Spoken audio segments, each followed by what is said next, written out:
de acordo com o comércio, com o mercado, que é a base da obra daquela teórica urbana, a Jane Jacobs. Você já deve ter ouvido falar, que é uma mulher dos anos 70? Na década de 60, ela começou a criticar o tipo de planejamento urbano que se fazia nas cidades, mesmo no capitalismo, mas que levava a poucas interações humanas, pouco comércio. E a base e as ideias dela serviram de base para a retomada do desenvolvimento urbano de centros bem cosmopolitas, tornando centros decadentes, rejuvenescidos, não é a palavra, revitalizados, como o sul de Nova York, Barraca, começou em Baltimore. Bom, mas enfim, então, o que está na cabeça desses marxistas? Que esse tipo de planejamento urbano que privilegia o comércio, a interação social, é errado. Tu tem que fazer grandes extensões planejadas com casa para todo mundo igual. Tipo Minha Casa Minha Vida. Brasília, na verdade. Brasília, Niemeyer é um grande arquiteto marxista. Planejamento estatal. Mas, na verdade, dentro disso que você falou, sabe, eu tinha até preparado uma coisa para falar mais específica para eles, que é tipo, a ideia, que o livro, assim, ele tem algumas coisas que são voltadas para essa crítica de teorias marxistas que são aplicadas, e tem uma parte que são alguns estudos de caso, algumas coisas assim que se falam, que afinal de contas uma das coisas que um dos defeitos que a gente tem, né, é a gente pensar a si mesmo como cientistas, né? Então nós imaginamos que nós fazemos em alguma medida ciência, no final das contas é isso que a gente faz. Eu não me vejo como político, por exemplo, né? Que é uma das razões que me afasta de um monte de grupos, né? Assim. Eu sou o contrário. Você já é um pouco mais político. Mas não político partidário, mas eu gosto de interagir. Mas assim, daí o que eu tinha mais ou menos me preparado para falar era a respeito da questão da especulação imobiliária, né? Que a gente coloca que o marxista ele vê assim, que a especulação imobiliária ela é ruim na cidade. Daí depois disso eu prometo que eu só vou responder a pergunta, não vou mais falar nada. Não estou lá mais interessante. O típico professor você pega um professor de arquitetura que dá entrevista no jornal, ou pega um professor de geografia falando do assunto, ou pega um professor de economia falando de desenvolvimento urbano. Enfim, o que ele vai geralmente dizer sobre especulação urbana? Especulação imobiliária. Ele vai dizer que especulação imobiliária é uma coisa que é ruim, né, em primeiro lugar, já sai com um juízo a priori, né, então é ruim. Em segundo lugar, ela prejudica o pobre, certo? Então o pobre se ferra nessa história. Em terceiro lugar, ela é péssima para a cidade, ela prejudica a cidade como um todo. Bom, aí com base nisso, né, eu peguei e fui verificar o que era a ideia de especulação imobiliária então. Bom, você pega lá a noção dicionarizada de especulador, né? Especulador é aquele que tenta antecipar o futuro, né? E tem um ganho extraordinário com aquilo. Vocês são economias necessárias, né? O cara que vai no mercado de ações, por exemplo, ele tenta especular, o que ele faz? Ele tenta comprar ações na baixa para vender na alta, mas de preferência fazendo isso o mais rápido possível, né? E repetidamente, né? Comprar na alta, vender na baixa, comprar na alta, vender na baixa. A única coisa que é crime no Brasil, desfazer na Bolsa de Valores, é se você tiver acesso privilegiado ao balanço de uma empresa, né, antes do balanço sair, e aí comprar a ação ou vender a ação tendo acesso àquele balanço, ou se você espalhar boatos negativos daquela empresa, e aí comprar ações dela, e quando sai a divulgação do balanço, mostra que o resultado era positivo, e você vende aquelas ações de volta para as pessoas que tinham vendido para você. Se você não fizer isso, nada disso é crime. Você comprar e vender. Você só não pode espalhar boato negativo e ter informações privilegiadas, né? A CVM tem regras muito claras com relação a isso. Boato negativo. Fora do Brasil, negativo ou falso? Falso. Você não pode espalhar boato sobre a reputação da empresa. O cara que é corretor de ações em Nova York, ele não pode falar nada, ele não pode ter relação com o pessoal da contabilidade, editoria de empresa. É uma coisa vetada. Bom, no mercado imobiliário a situação é ainda mais difícil, né? Porque você imagina o seguinte, como é que eu posso especular nesse sentido no mercado imobiliário se o imóvel é um ativo que tem uma liquidez extremamente baixa, né? Então, tipo, eu vou lá e compro um imóvel hoje, eu vou vender ele daqui a 3, 4 meses, né? E ainda mais aqui no Brasil, só de cartório você perde 2, 3 meses, né? Então, assim, a liquidez do mercado imobiliário é tão baixa e a valorização dos imóveis é um processo tão lento que dificilmente o especulador vai empatar dinheiro para agir dessa forma, né? Então, ele se comporta muito mais como um investidor do que como um especulador. Existem casos em que a especulação existe, que é assim, o cara sabe que vai passar uma estrada por ali, porque ele trabalha na prefeitura, ou porque ele é prefeito mesmo, ele vai fazer a estrada num lugar, então ele vai lá e compra antes todos os terrenos que vão ser desapropriados, né? Esse é um tipo de comportamento oportunista que existe no setor público, mas ele é exceção, ele não é a regra, né? A regra é que o que acontece, as pessoas compram imóveis e esperam para investir. Bom, então essa definição primeira de especulador ela é meio idiota, né? Mas tem uma outra maneira com a qual as pessoas agem no mercado imobiliário que gera um efeito em que os arquitetos chamam de especulação e cria aqueles chamados vazios urbanos. Agora, se você me permite, vou usar um pouquinho a tua caneta aqui, que é da seguinte forma. Você imagina que a cidade está localizada aqui, né? Vamos imaginar uma cidade normal, vamos imaginar Florianópolis, tá? Então, eu sempre falo que Florianópolis, na verdade, não é uma cidade, né? É uma coleção de vilas que, por acaso, estão na mesma ilha, né? É que o Anselmo que é professor, né? Eu já fui professor, mas eu larguei esse vício. Então, você imagina uma cidade assim, parece uma ameba, né, tal. Aqui está a cidade, aqui o núcleo tradicional, aqui tem a igreja, tal, bonitinha, beleza. Essa daqui é a cidade. Aí a gente tem um arigó lá que tem uma chácara aqui. Isso aqui é uma área rural. O que ele faz? Ele vai lá e loteia essa chácara e faz um conjunto, né? Um monte de gente mora em conjunto que foi loteado assim, né? Depois autoconstruído. E ele cria uma estrada ligando esse conjunto à cidade. Totalmente irregular. Não, pode ser regular, pode ser tudo com aprovação da prefeitura, certinho, ele pede incorporação, área urbana e tal. Meio irregular. É, que aqui em Florianópolis é um universo meio à parte e tal, né? Aqui essas leis não é. Aqui é meio diferente lá do resto do. Não, assim, lá do Paraná, né? O Paraná. Na verdade, é a primeira vez que eu dou palestra num país estrangeiro, assim. Dando uma palestra fora do Paraná, então. Obrigado por me receberem, nativos. Só que o que acontece? Esse sujeito aqui, ele é dono desses terrenos aqui. A chácara dele era tudo isso, mas ele loteou só o final aqui. Qual que é a ideia dele, né? A ideia dele é que quando começar a encher de gente aqui, vai se levar água, luz, telefone, gás, ele vai poder lotear isso daqui, fazer um monte de ruazinha, e ele vai vender esse terreno aqui mais caro do que ele venderia se ele tivesse feito o loteamento antes, né? Bom, isso aqui é o que os arquitetos chamam de especulação imobiliária, vazios urbanos, tal, não sei o quê, vai cá entre nós, para todo o pessoal ocupar isso daqui e aqui valer a pena, vai levar alguns anos, né? Do ponto de vista do investidor, pode não ser nem um bom negócio, né? Se às vezes colocasse o dinheiro no Tesouro Direto e torcesse para a Dilma se reeleger mais umas 2 vezes, né? A taxa de juros ia para uns 40% ao ano, então ia valer mais a pena, né? E aí, o outro efeito que você pode ter aqui? Vocês são economistas, vocês entendem bastante desse negócio, ou serão economistas, né? Alguns não serão economistas, não tem essa falha de caráter, né? Tem gente da computação, né? Tem gente de outras áreas aqui, tal. Então, mas assim, o pessoal que é economista entende bastante disso. O que acontece quando você aumenta a oferta de um bem? O preço cai, certo? Bom, se você aumentou a oferta de lotes na cidade, o que vai tender a cair, a acontecer com o preço? Reduzir, né? Só que esse cara aqui, ele é dono só desse terreno. Tem um monte de gente fazendo a mesma coisa ao mesmo tempo aqui.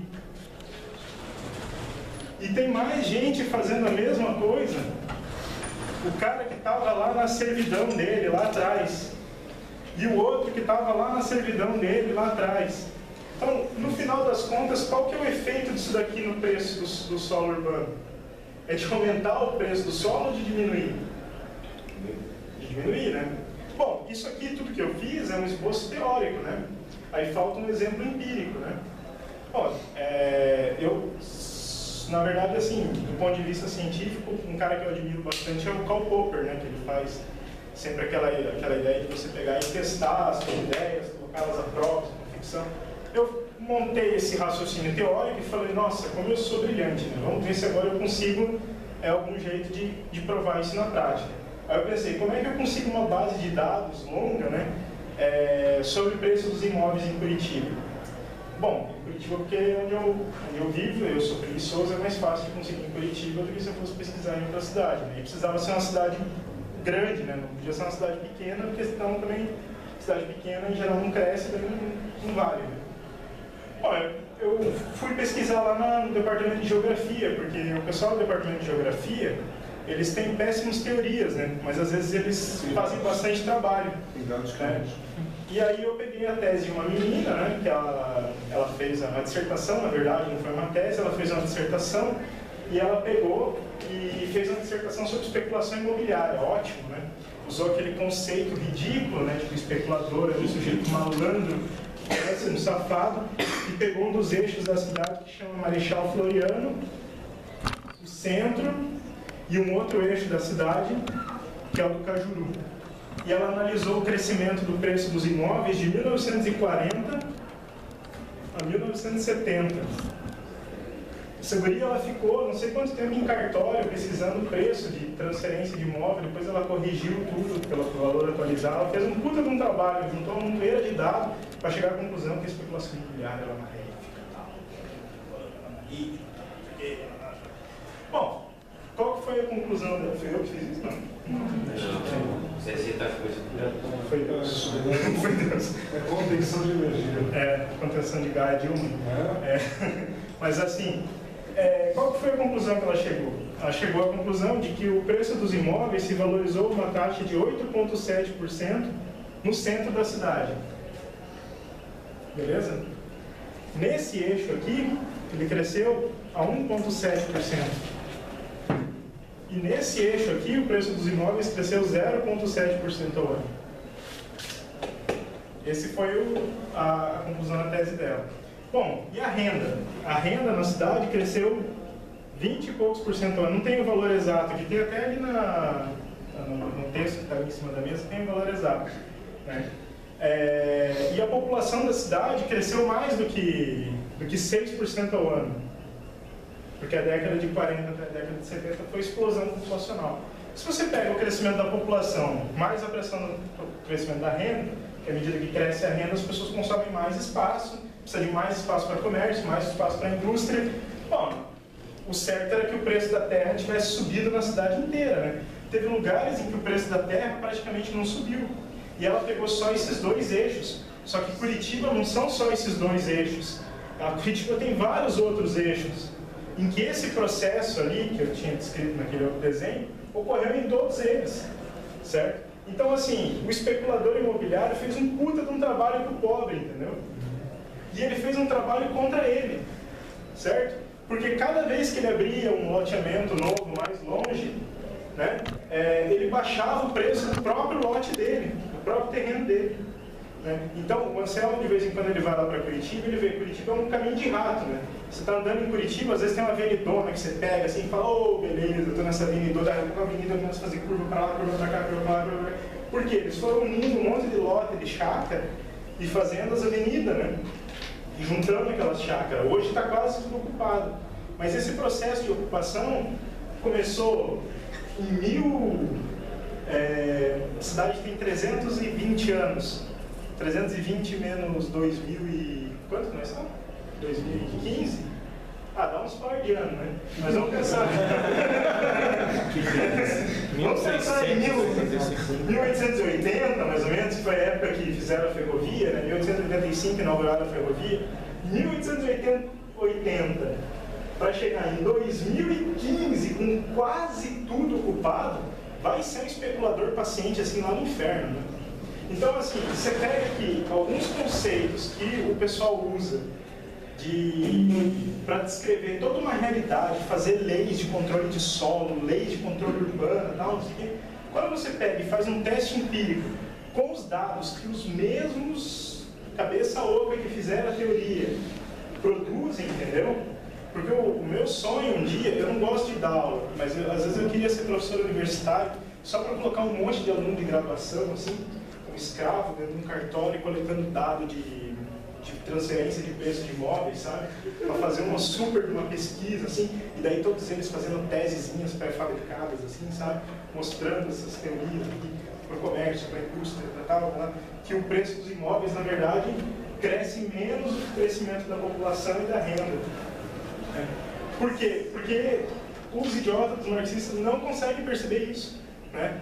A teoria deles gira em torno do próprio rabo só. Eles não conseguem olhar a realidade e ver. Então, assim, quando a gente pensa em economia liberal, economia capitalista, a gente não está falando só de uma ideologia, né? Muitas vezes a gente está falando de olhar o mundo e ver o que deu certo. Porra, pega a Coreia do Sul e a Coreia do Norte, né? Pega Cuba e Porto Rico, né? Pega República Dominicana e Haiti, né? Pega Brasil e Argentina. Não, mau exemplo. Falou do Porto Rico. Falou do Porto Rico, né? Uma empresa de Porto Rico, a Humboldt aqui, que era cubana, se sediou em Porto Rico, uma empresa, isso nos anos 80, já faz um tempo, ela tinha um faturamento anual que era igual ao PIB todo o setor extrativista de Cuba. Quer dizer, uma empresa de bens de consumo de uma ilha relativamente pobre, não miserável, produzia o mesmo que todo um setor extrativista de um outro país que é Cuba. Porque quando Colombo chegou, Porto Rico tinha o quê? Índia pelada, madeira e ficava por aí.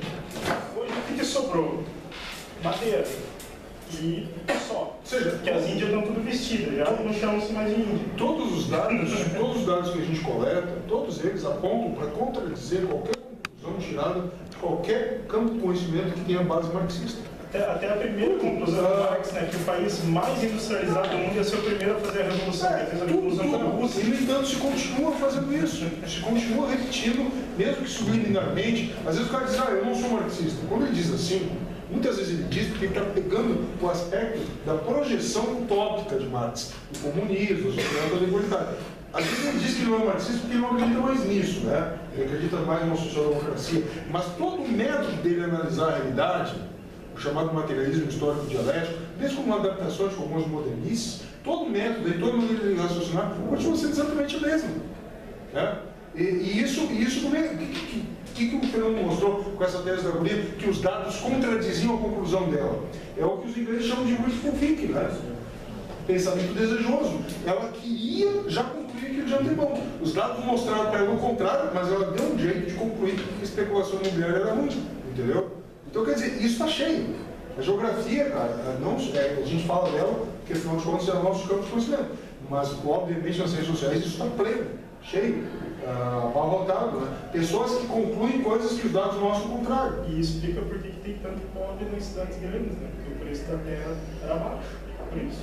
Senão pobre não tem. Não, exatamente, porque o paradoxo de Tocqueville que tu falou, né? Quer dizer, tem mais pobre nas cidades porque as cidades são mais ricas. Então aí vem mais pobres. Mas não quer dizer que a pobreza está aumentando, né? Simplesmente porque tem mais oferta e é mais acessível tu viver de doações.